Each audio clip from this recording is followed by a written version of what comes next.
All right. So welcome everyone. This is another episode of the Visionary Founder Series. My name is Ian Cohen. I'm the founder and CEO of TARA Education Technologies, 360-degree teacher support platform for teachers in schools. And I am very excited today to talk to Ms. Kolt Bloxson. Did I pronounce that correctly? Yes. The founder and head of Miles Ahead Charter School here in Atlanta. Kolt, thank you so much for being with us. We're excited to talk to you this morning. Thank you so much for the opportunity to talk to you all and to be here.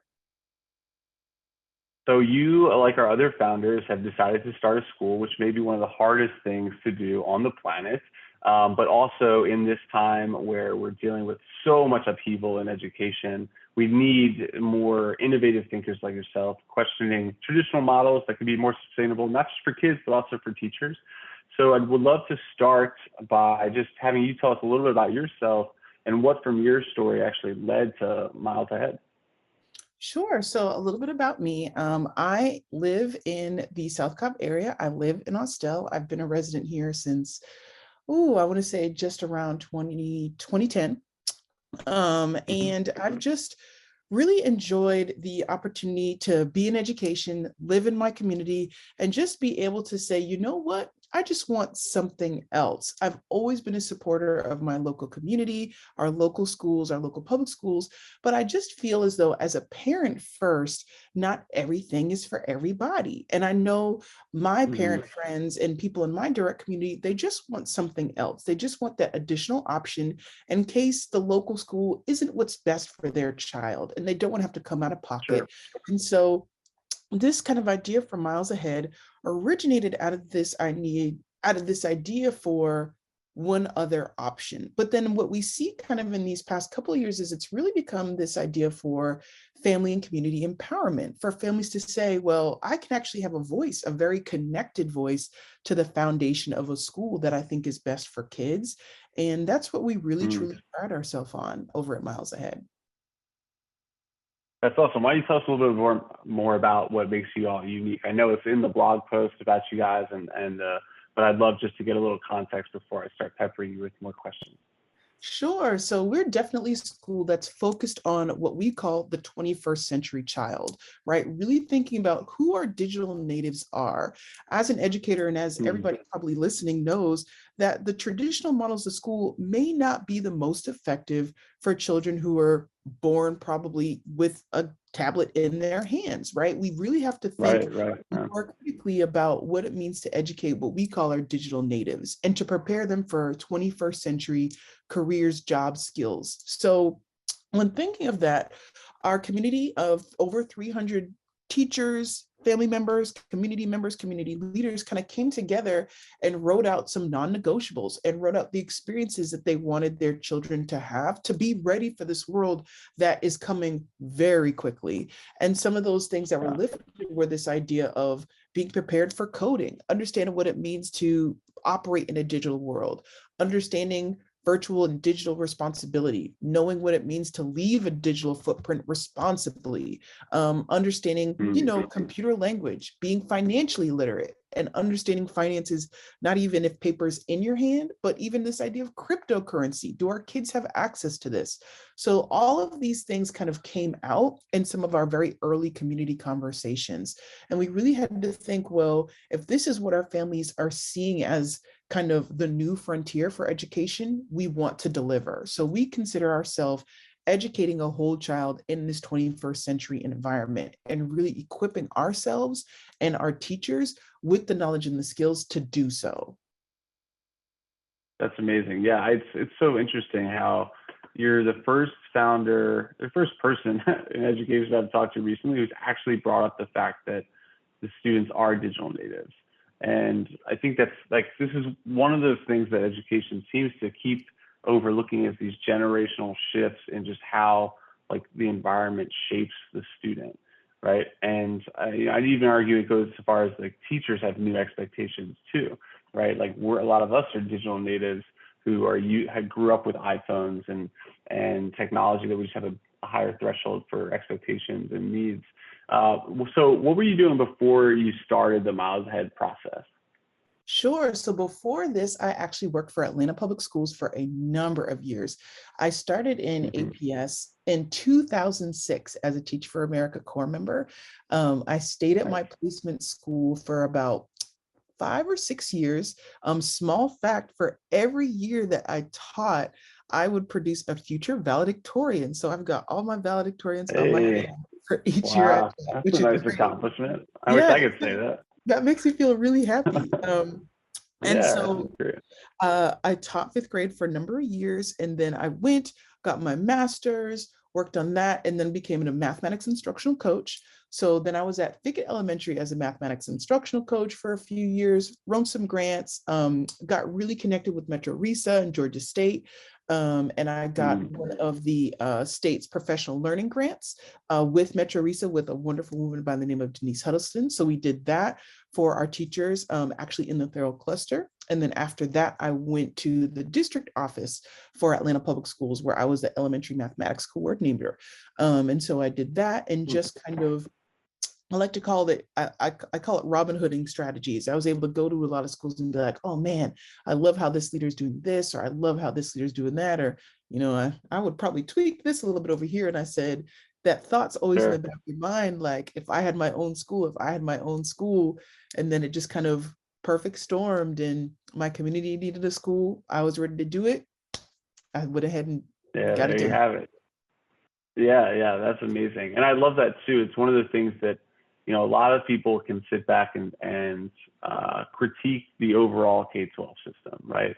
But the challenge with that is it doesn't acknowledge that maybe as a system we have a lot to do and improve, obviously, but there are always pockets. There's individual educators or leaders or coaches all over the place doing either the best thing that we know of today or really innovative things tomorrow. One of the things that stood out in your forum was this idea of a deep learning framework. I would love for you to tell me a little bit more about that. What is a deep learning framework, and then how does that impact students' experience at Miles Ahead? Absolutely. So one of the things that I've truly come to believe about the way that digital natives learn, right? What we know about their cognitive development is understanding that they don't do short bursts of 45 minutes or, 30 Mm-hmm. minutes of writing, and then you have this transition. They really need concentrated time and concentrated efforts to do not just the content absorbing, but get that push in support, to do that interdisciplinary work, to go beyond those typical standards and skills and truly get that depth of knowledge that we need. So what we have at Miles Ahead is we've taken that deeper learning framework that you see Ron Berger talking about, that you see really kind of advocating in a lot of teacher driven uh, critical friends groups that say, what if we took longer blocks of time and reduce the amount of prep that teachers have and really allow them and kids to say, okay, if you have 3 hours of literacy, what would you do with that time to truly drive understanding, mastery, and growth for your kids? And that's what we're doing at Miles Ahead, is that we have, in that deeper learning framework, we have a 2+1 model. So kids get 2 content areas plus power hour a day. So they get literacy, they get mathematics, and then they get power hour, which really is kind of like our advisory time for kids to grow. And so in that, our homeroom teachers and then our support teachers are really able to address the needs of students for not just literacy, but all content areas. So teachers can go through a guided math framework, they can go through a balanced literacy framework, and they can truly work on phonics skills if necessary. They can work on gifted skills if necessary, IEP skills if necessary, all within the general education classroom setting. And we can do that while other children in smaller groups are then also really engaging in interdisciplinary work and really drive towards project-based learning or community-based learning. And so we truly feel that that framework allows teachers to say, okay, I've got 2 preps per day. I'm going to make them count. I'm going to really make sure that they're deep. And then at the same time, I'm going to really focus my skill set as well. The other half of that isn't just the students, but it's the teachers. Instead of asking teachers to be a jack of all trades and master of none, we're saying we really want you to be Mm-hmm. experts at literacy and mathematics. We're going to invest in your development. We're really going to make sure that you're solid in these 2 content areas. And all we ask is that you Right. really hit it hard for our kids. Yeah, no, I mean, it's so funny. Yes, literally yesterday I was talking to folks about how we need to rethink time in schools, right? Like we all know the period schedule, whether you do it 8 periods a day or a block schedule with AB days and that stuff. It just we try to do too much. I mean, that is the name of the game for teachers. It's like, all right, well, we have a new initiative. Let's give it to the teacher. The teacher will figure it out. And to your point, that depth, right, allowing kids to really immerse themselves in a single subject for an extended period of time, that's where this learning, I mean, because as a teacher, I taught 50, my first year, I taught 50-minute class periods. My second year, I taught 90-minute class periods. So I actually had that two-sided experience. And neither was good enough, honestly. 50 minutes, you could barely get into anything. And then 90 minutes, like you could get into stuff, but right when you got to like the real heart of it and kids are really starting to actually do independent work and struggle with things, you have to stop. And then you wouldn't see them for 2 days. And that was really tough. So I really love that. And you mentioned the teacher aspect of this and allowing them to save some time and kind of hone deeper skills in these couple of verticals as opposed to a bunch. So I'd love to use that as a segue into teachers, because at TARA, we care a ton about teachers. We know that you as a school leader, you have to put students and families first, and that is why you exist. That's why schools exist. And that's why we put teachers first. So you can worry about the students and we can help you worry about the teachers. And so with that, knowing that, you know, you're a veteran educator, you've been in a lot of different roles, and we all know the challenges that teachers are facing right now. I'd love to hear from your perspective, what do you think the biggest challenges are for teachers? And then how is Miles Ahead planning to address those? You've already sort of hinted at it a bit with the model, but you know, from your perspective, having seen teachers for a while now, what are the biggest challenges they're facing? I definitely think it's trust. You know, we're in Georgia and we're in just a really political climate where education is just, I mean, it's just a really hot topic. And Yeah, teachers aren't trusted anymore. And it's really frustrating for me as a teacher, and just to kind of see the conversations about it. Like no teacher is signing up to be in the classroom to uh, negatively impact the way that a child views the world, right? And I just feel like we right, have to right. kind of step back and say, how are we approaching all of these conversations about education? So I see that as a really critical realization, and also a conversation that I, as a school leader, have to have with my teachers, that I trust you and that I believe in you. I wouldn't hire you if I didn't. And I'm going to give you the latitude to be the professional that you are. One of the things that I've always loved about being a teacher and teachers in general is that we are single-handedly the only profession that has a hand in creating every other profession. And so with that comes Mm-hmm. both trust and that responsibility. And so I believe that two things need to happen to really kind of professionalize education again. Number one, I think we have to invest back into our teachers and invest into the professional development and career that they have. None of the teachers that we've had at Miles Ahead is like, oh, well, you know, I'm just going to be in here for a couple of years, then be out. They all see themselves Right. as career educators, and they all see themselves as what I Mm-hmm. call a pioneer in education, which is great. The second thing is Yeah. that we're going to take them on this journey of really thinking about what it means to transition back into physical and digital spaces. When we get the manpower, when we get the space, we want to look at what that means to have almost like a 4-day report week. If we have what we call expedition day at Miles Ahead, where our students are going through STEM, coding, arts, music, and all of their enrichment activities, do our teachers have to report that day? Do they have to come onto Mm. campus, or can they have that day at home and collaborate with their team leaders from home? Is that a way that we can Right. start to rethink the way that teachers show up to the building? Because teachers they need that break, they need that autonomy. And then what are the aspects that show that? The other thing is, how do we measure, right, when teachers are really needing that support? How do we, as administrators, recognize that they need support? How do we measure that teacher impact? So Yeah. helping them think through all of those things is the path that Miles Ahead is going to be taking in these founding years, in these next couple of years. Yeah, no, and it's awesome to hear. You find this with founders all the time. Like you've spent the time to really think deeply about your teachers. One of the things we have here with our team at TARA is that, a school without teachers is just a building, right? It's the teachers that make it a place of learning and instruction. And the fact that you've put in this time to think about it, and also to intentionally recruit teachers who are trying to be career master educators. I mean, that's a big thing, especially in today's world where, there's less teachers available. There's always vacancies, and you guys are just getting started. I'm all for that. I love that. And you mentioned that the teachers think of themselves as pioneer teachers. Can you tell me a little bit more about what you mean when you say that? Absolutely. Give me 2 seconds. Yes. Yeah, yeah. So one of the things that we recognized very early on is that this path of founding is going to be bumpy. There's going to be hills, there's going to be valleys, there's going to be all that. Sure. And so a pioneer recognizes that, but then says, what lane can I travel and how can I make that my lane? How can I make that my space? Mm-hmm. One of the things that we do is we like to evaluate how someone has done that kind of upstart process. And so the analogy that I like to use is, are you the type of teacher that comes into a room and sees a broken chair, a broken table, and says, oh, I need to fill out a work ticket. Someone needs to come into my room and fix that table and fix that chair, right? And you might even wait a week or two for someone to come fix that and be like, man, it took a week for them to come and fix that chair.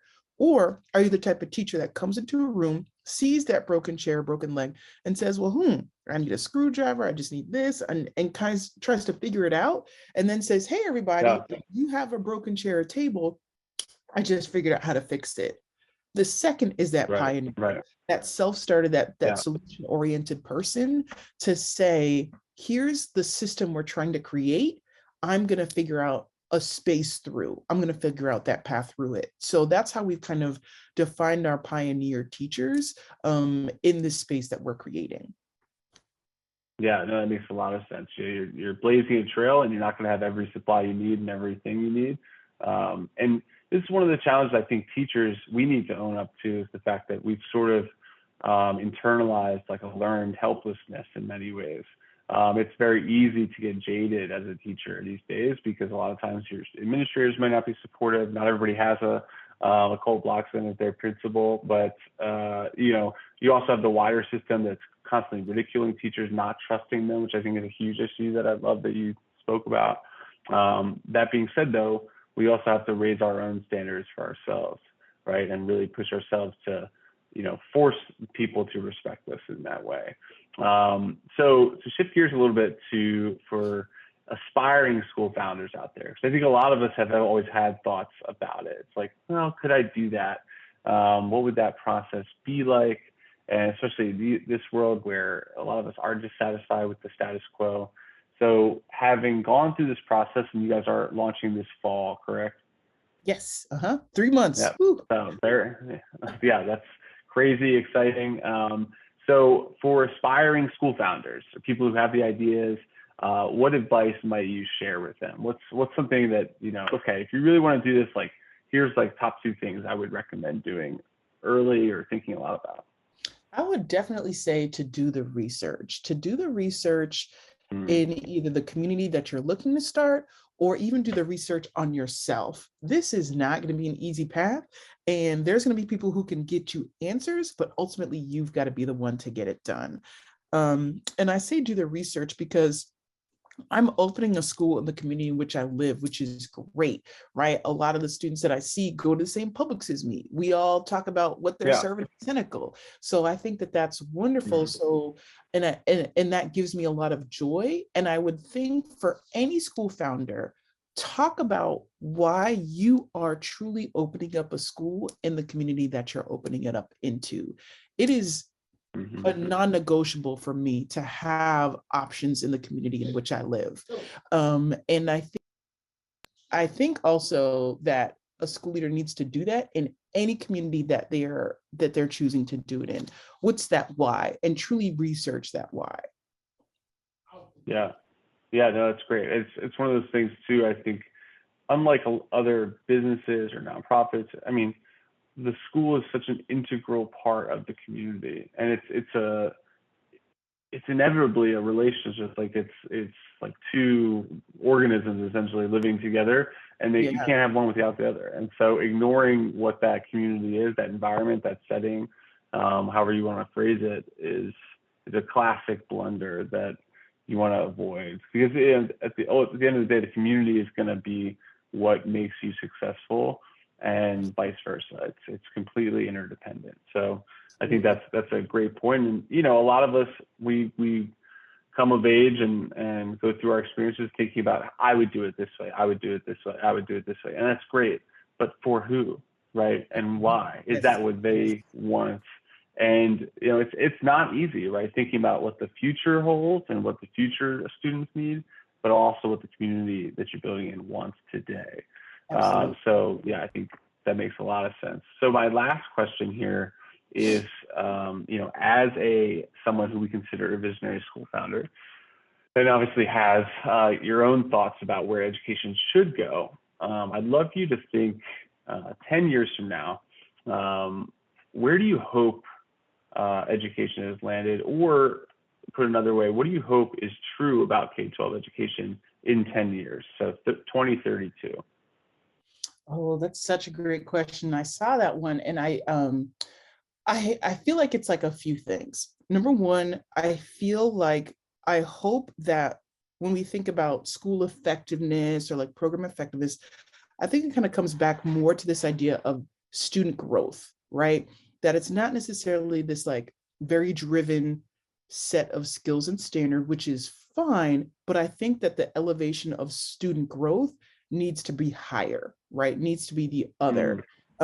Because having standards, it just kind of muddies the water and it lowers a bar. But if we really say that all children, no matter how you come in, should be growing every day, should be learning new things, should be going to a place that's joyful, that's rigorous, I think should be the number one priority, right? How are all students growing is, I think, a critical question.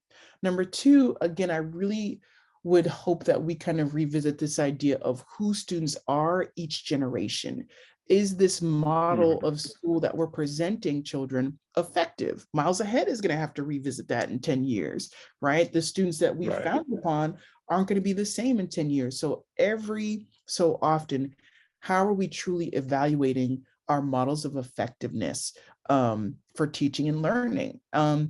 Three, I really hope that we get back to this point of honoring the craft of being a teacher, of really saying, this is what a workload, a schedule, and proper balance looks like for an educator to teach long term, right? I know growing up, I had so many teachers who were my brother's teacher, who were my mother's teacher, who were just that career educator.